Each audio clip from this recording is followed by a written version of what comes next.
Singh memutuskan beristirahat sejenak untuk melepas lelah dan dahaga yang ia rasakan sepanjang perjalanan.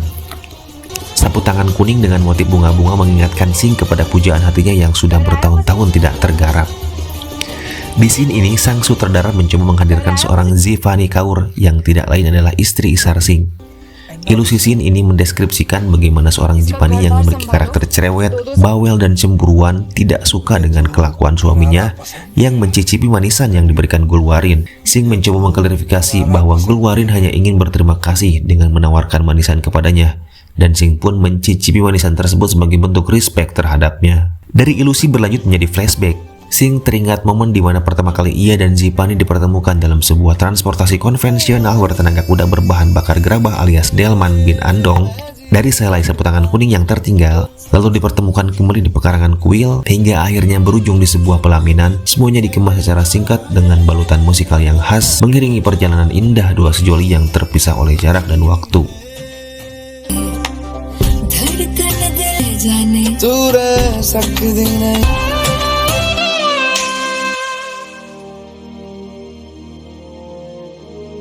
Plot berlanjut. Berkat petunjuk yang disampaikan Gulwarin, Singh pun akhirnya tiba lebih cepat di benteng Saragari. Singh yang mendapat mandat sebagai komandan resimen menggantikan Kopral Lal Singh yang saat ini menyambutnya.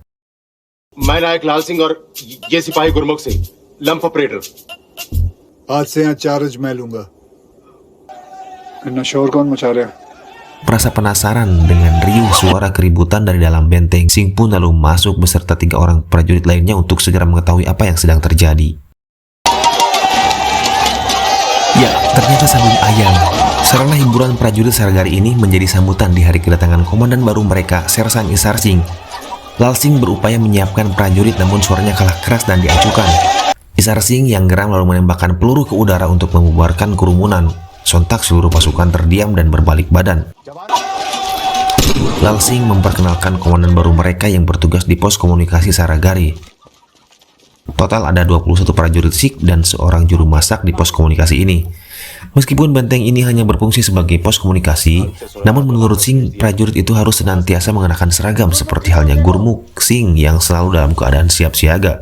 Atas perbuatan yang mereka lakukan, di hari pertama itu pun Isar Singh yang secara definitif menjabat sebagai komandan resimen, menghukum ke-21 prajurit Sikh dengan cara seperti mereka memperlakukan ayam-ayam tersebut. Singh meminta seluruh prajurit agar bergulat mengikuti komando si ayam. अब जो मुर्गे कहेंगे वही होगा।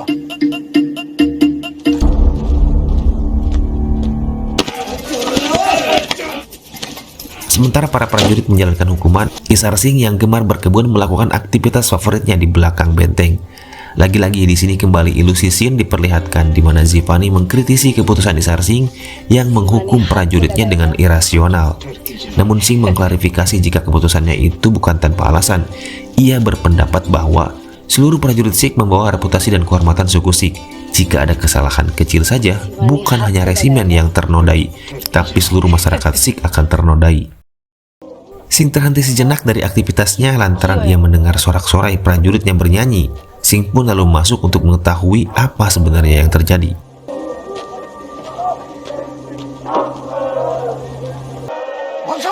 Singh yang marah melihat kelakuan prajuritnya langsung memanggil Lal Singh dan menanyakan kemana ayam-ayamnya menghilang. Lal Singh lalu menjelaskan bahwa ayam-ayam itu sudah dipotong. Menurutnya, si ayam memberikan perintah dalam bahasa Inggris untuk masak atau cook. Hal ini ia yakini dari salah seorang prajurit yang mengerti bahasa Inggris yaitu Gurmukh Singh. Maka atas dasar itulah mereka berhenti bergulat, bersorak-sorai dan memotong ayam-ayamnya. बताओ साहब को।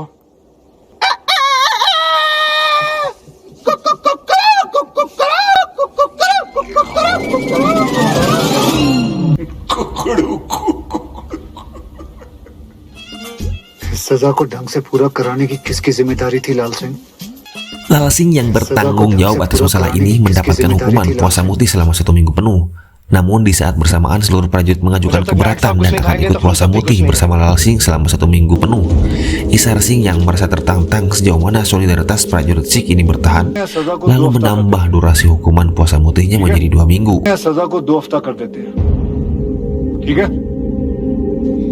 और इसीलिए Sementara di pihak lain, Mullah Saidullah yang menjabat sebagai penasihat aliansi ini bersama dengan dua orang pemimpin yaitu Gul Badsah, pemimpin suku Orakzai, dan Khan Masud, pemimpin suku Afridi, berupaya menyatukan dua kekuatan besar antara Orakzai dan Afridi untuk melawan kolonial Inggris dan mengambil alih kembali wilayah perbatasan. Mullah menggunakan insiden lembah Samana sebagai senjata untuk menghasut kedua pemimpin tersebut agar semakin yakin dan percaya. Mullah juga bersedia membayar 2 kali lebih besar dari yang dibayarkan Inggris untuk Khan Masud agar bersedia bergabung dan menghapuskan sengketa perbatasan di wilayah untuk Gul Badsah. Mereka pun sepakat bergabung dan menyatukan kekuatan untuk melawan kolonial Inggris.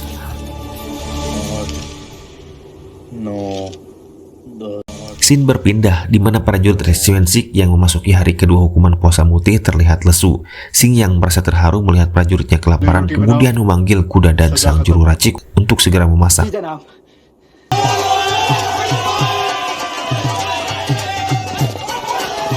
Di saat euforia hukuman puasa mutih telah berakhir, Chanda Singh dengan lantang menolak dispensasi dan akan tetap melanjutkan hukuman sesuai perintah pertama yaitu 2 minggu. Namun ada hal yang tidak diketahui prajurit dan hanya kuda Dadlah yang tahu jika Isar Singh pun menjalani hal yang sama dengan mereka, yaitu tidak makan sama sekali.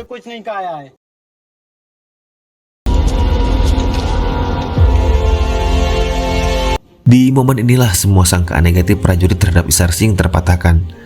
Solidaritas dan rasa hormat terlihat jelas setelah Isar Singh memerintahkan kuda Dad untuk memasak.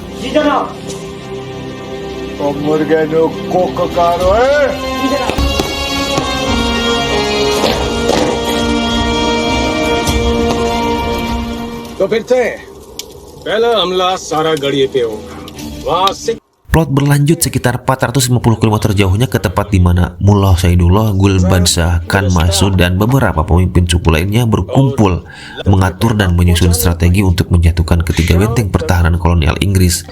Mullah dan kawan-kawan berencana akan menaklukkan Saragari terlebih dahulu, mengingat benteng ini berfungsi sebagai pos komunikasi antara Gulistan dan Lockhart. Juga di samping itu jumlah pasukannya hanya berjumlah 21 orang saja. Setelah Saragari takluk, mereka kemudian akan menyerang Gulistan lalu berlanjut menuju Lockhart. Sebelum matahari terbit, mereka bertekad untuk menaklukkan ketiga benteng tersebut. वही करने आया था साहब जी बोलो हमारा एक खबरी है नीचे गांव में Scene berbalik lagi ke pos komunikasi Saragari. Terlihat Lal Singh di sana melaporkan informasi kepada Isar Singh terkait hilangnya seorang informan yang ditugaskan untuk mencari informasi ke sebuah desa di dekat benteng. Lal Singh menyarankan untuk menelusuri keberadaan informan tersebut dengan turun langsung ke pemukiman desa. Setibanya di pemukiman, Lal Singh lalu menghampiri sebuah kedai untuk menanyakan keberadaan seorang yang bernama Muhsin. Sang pemilik kedai lalu menjawab bahwa Muhsin pergi dari desa karena semua orang tahu dia adalah seorang informan. Di sisi yang lain, Isar Singh terheran melihat banyak lansia yang bekerja sendiri memperbaiki rumah, sedangkan tidak ada satu orang pun pemuda terlihat di desa itu. Hal itulah yang membuat Singh bertanya kepada si pemilik kedai minuman teh, apa yang sedang diperbaiki saat ini? Si pemilik kedai menjawab, masjid. Sekembalinya dari pemukiman desa, Singh mengajak seluruh prajurit untuk gotong royong memperbaiki masjid suku Pashtun. Namun sayang ajakan ini tidak direspon baik oleh seluruh prajurit. Mereka beralasan jika membangun masjid bukan pekerjaan tentara. Selain itu juga mereka sudah bermusuhan selama berabad-abad dengan bangsa Pashtun. Singh lalu mengingatkan mereka jika ini adalah pengabdian seorang prajurit yang dilakukan dengan sukarela bukan secara paksaan. मन हो कल सुबह मेरे साथ चल सकता है याद रख लेना कि श्री हरमंदिर साहब का नींव पत्थर किसने रखा था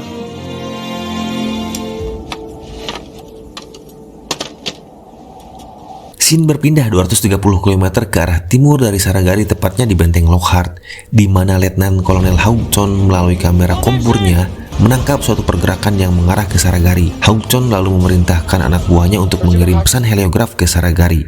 Gurmukh dengan segera mengkonversi pesan heliograf tersebut menjadi sebuah peringatan jika pasukan Pashtun sedang bergerak menuju Saragari. Isar Singh segera merespon pesan dari Lockhart. Melalui teropongnya, ia memastikan kembali bahwa peringatan tersebut benar adanya. Dan benar saja, tak lama setelah menerima pesan dari Lockhart, bunyi suara trompet dari balik sebuah bukit mengejutkan seluruh prajurit Sikh.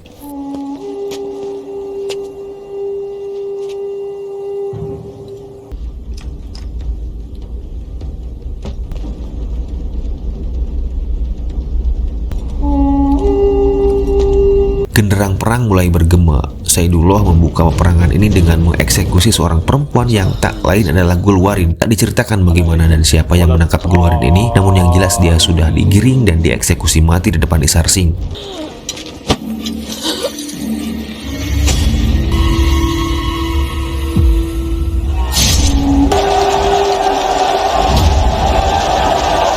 Sebelum bertempur di medan perang, Singh kembali mendapat pesan dari Kolonel Hauson yang mana pesan tersebut berisi tentang perintah untuk mundur dan melarikan diri karena pasukan Pashtun sudah memblokir akses menuju benteng Saragari.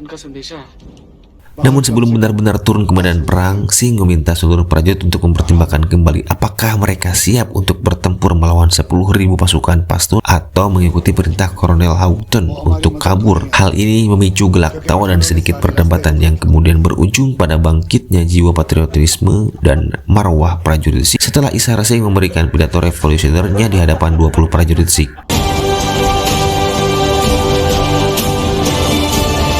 आज जवाब देने का वक्त आ गया। चलूंगा ना तो मैं अकेले नहीं, मेरे साथ वो लाखों शहीद भी। मैं पैसों के लिए नहीं, अंग्रेजों के लिए नहीं लड़ूंगा। आज मेरी पगड़ी भी केसरी, आप भी Kesari.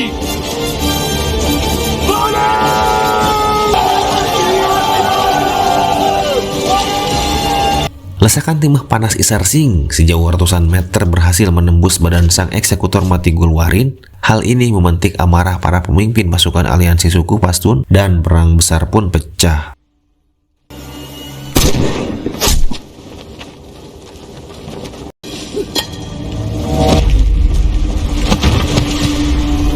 Singh segera membentuk formasi pertahanan dengan menginstruksikan setiap prajuritnya untuk mengisi posisi yang sudah ditentukan. Ribuan pasukan menyerbu dan mengepung benteng Saragari. Jual beli tembakan antara dua kubu pasukan tak terelakkan lagi.